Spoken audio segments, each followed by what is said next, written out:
Diary लेखन की कला। इस पाठ में हम क्या पढ़ेंगे? क्या है डायरी? इतिहास के आईने में डायरी, इतिहास लेखन और हम, डायरी लेखन और स्मृतियाँ, कुछ विचार बिंदु।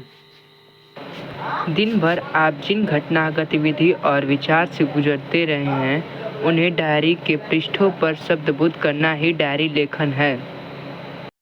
पिछली सदी की पढ़ी हुई एक सर्वाधिक पुस्तक में से एक है एनी फ्रैंक नामक किशोरी की पुस्तक का छपी हुई है डायरी, जो उसने 1942 से 44 के दौरान नाजी अत्याचार के बीच एम्स्टर्डम में छिपकर रहते हुए लिखी थी।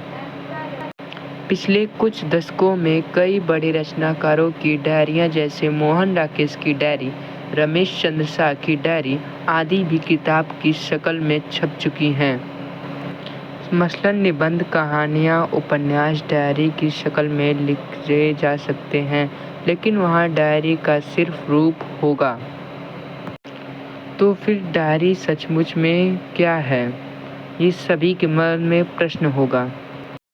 वह नितांत निजी स्तर पर घटित घटनाओं और तत्संबंध बौद्धिक भावनात्मक प्रतिक्रियाओं का लेखा-जोखा है। इनमें हम किसी और के लिए नहीं, स्वयं अपने लिए शब्दबद्ध करते हैं। लेकिन इसका मतलब ये नहीं कि वह सार्वजनिक किए जाने के लिए ही लिखी जाती है। जिन बातों को हम दुनिया में किसी और व्यक्ति के सामने नहीं कर सकते, उन्हें भी डायरी के पन्नों पर शब्दबद्ध करके खुद को सुना डालते हैं। ऐसा करके हम अपने खुद को बेहतर तरीके से समझ पाते हैं। लेकिन ऐसा नहीं है कि डायरी सिर्फ ऐसी ही निजी शब्द देने का जरिया हो, जिनकी किसी और रूप में अभिव्यक्ति वर्जित है। अगर आप भी खुद अपने साथ अच्छी दोस्ती गांठना चाहते हैं, तो इस खास बातों को ध्यान में रखें। डायरी या तो किसी नोटबुक में या पुराने साल की डायरी में लिखी जानी चाहिए। नोटबुक या पुराने साल की डायरी अधिक उपयोगी साबित हो सकती है। उसमें अपनी सुविधा के अनुसार तिथि डाली जा सकती है और स्थान का उपयोग किया जा सकता है। लेखन करते हुए आप स्वयं तय करें कि आप क्या सोचते हैं और खुद को क्या कहना चाहते हैं। यथासंभव सभी तरह के बाहरी दबाव से मुक्त होने चाहिए। अपने दिन भर की घटना, मुलाकात, ख्याल इत्यादि में से कौन सी आपको दर्ज करने लायक लगती है, यह विचार कर लेने के बाद ही उन्हें लिखें और आगे बढ़ें। डायरी बिल्कुल निजी वस्तु है और यह मानकर ही उसे लिखा जाना चाहिए कि वह किसी और के द्वारा पढ़ी नहीं जाएगी, तो उसका आपकी लेखन शैली, विषय वस्तु के चयन और बातों का बेबाकापन का पूरा असर पड़ेगा।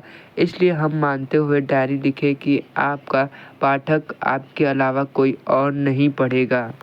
यह कतई जरूरी नहीं कि डायरी परिष्कृत और मानक भाषा शैली में लिखी जाए। डायरी का डायरीपन इसी में है कि आप जो कुछ दर्ज करना चाहते हैं और जिस तरीके से दर्ज करना चाहते हैं, करें। आप अंदर के स्वाभाविक वेग से शैली जो रूप ग्रहण करती है, वही डायरी का उचित शैली है।